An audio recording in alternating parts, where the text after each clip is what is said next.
మాది plot number 18. మరి మొన్న 3వ తారీఖు వాళ్ళు వచ్చేది కూడా మాకు తెలియదు అసలుకి.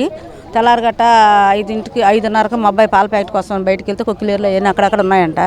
అవి చూసి అమ్మాయి ఇలాగ ఉన్నాయన్నాడు. సరే నాకు భయం వేసి నేను ఒక్కదాన్నే ఉంటున్నానని మా అబ్బాయి కొంచెం అక్కడ దగ్గరలో ఉంటాడు పిల్లలకి స్కూల్కి దూరం అని ఆ భయం వేసి ఒక సామాన్ అన్న తీసుకుందామని చెప్పి యాన్ తెప్పించుకున్నాం.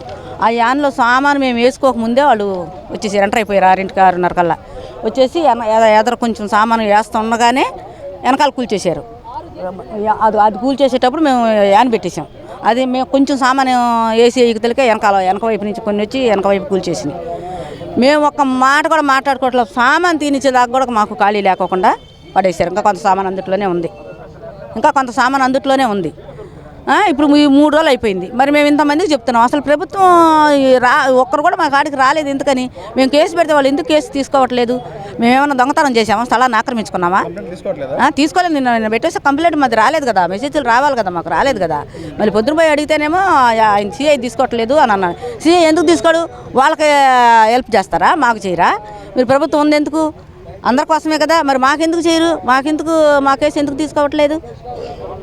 ఎందుకు తీసుకోవట్లేదు? మేము ఆక్రమించుకున్నామా? కబ్జా చేసామా? స్థలాలు ఏమన్నా చేయలేదు కదా. అదిగో రెండు ఇల్లులు అండి, 2 పిల్లలు, 2 ఇల్లులు.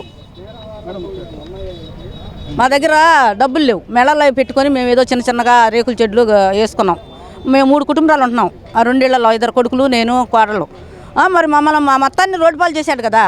మరి రోడ్డు పాలు మడుచులు ఉంటుండగా ఎలా కూల్చేస్తాడండి? అసలుకి మడుచులు ఉంటుండగా నీకు మా దగ్గర జనాలు ఉండగా ఎలా కూల్చేస్తున్నారో చూడండి. అసలు ఆర్డర్ కాఫీ లేదు, మేము కూల్చేసినాక వచ్చిందని అన్నారు.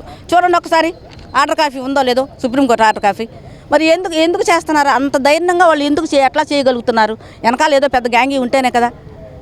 మీదే అన్నప్పుడు మేము కొనుక్కున్నప్పుడు కట్టక ముందైనా సరే ఇది మాదమ్మ మీ పేర్లు ఉన్నాయేంటి అనేది మీరు వస్తే మేము కట్టుకోం కదా. ఒకదాంతో లాసిపోయేవాళ్ళం కదా. మరి మేము కట్టుకొని 10 సంవత్సరాలు అందుట్లో ఉంటూ పిల్లల తల్లులు అందరూ అందుట్లో ఇప్పుడు మన కుటుంబాలు రోడ్డుకి ఇచ్చేస్తారా? ఇల్లు వాకి లేకుండా చేసి లాగేసుకుంటారా? ఏందో గుండాయితం చేసుకోవచ్చు కదా. ఈ రకంగా చేయకపోతే గుండాయితం చేసుకోవచ్చు కదా. మా నోటు కడితే మేము పేదలు మాయి లాక్కోకపోతే గుండాయితం చేసుకోవచ్చు కదా. దారులు కొట్టుకోవచ్చు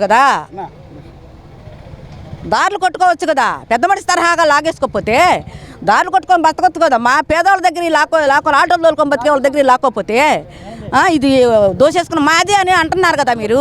మేము 2000 సంవత్సరంలో కొనుక్కొని 2001లో మాకు రిజిస్ట్రేషన్ అయిందండి. మా దగ్గర అన్ని ప్రూఫ్లు ఉన్నాయి, అన్ని కాగితాలు ఉన్నాయి. మరి వాళ్ళ దగ్గర కూడా 2000 సంవత్సరం కానీ చూపించమనండి. వాళ్ళ దగ్గర కూడా ఉండాలి కదా. వాళ్ళు కూడా 2000 సంవత్సరం కానీ అన్నీ చూపించమనండి. మరి మీ దగ్గర డబ్బులు ఉన్నాయని, మీ దగ్గర అందరినీ మీ చేతిలో పట్టుకున్నారని మీరు చేసేస్తే అది చేసేస్తారు. వెనకాల బెటాని ఉందని మేము డబ్బులు లేని వాళ్ళమని దోసేసుకుంటారా? మరి ప్రభుత్వం దిగి రావాలి కదండి. ఎక్కడెక్కడ చిన్న జరిగితే వెళ్తున్నారు కదా. మరి మా దగ్గరికి ఎందుకు రావట్లేదు? 2 కాదు సార్, ఇదిగోండి ఇది బిల్డింగు, ఇది 3 స్టేర్ల బిల్డింగు, దాని పక్కన సింగిల్ బిల్డింగ్ ఒకటి.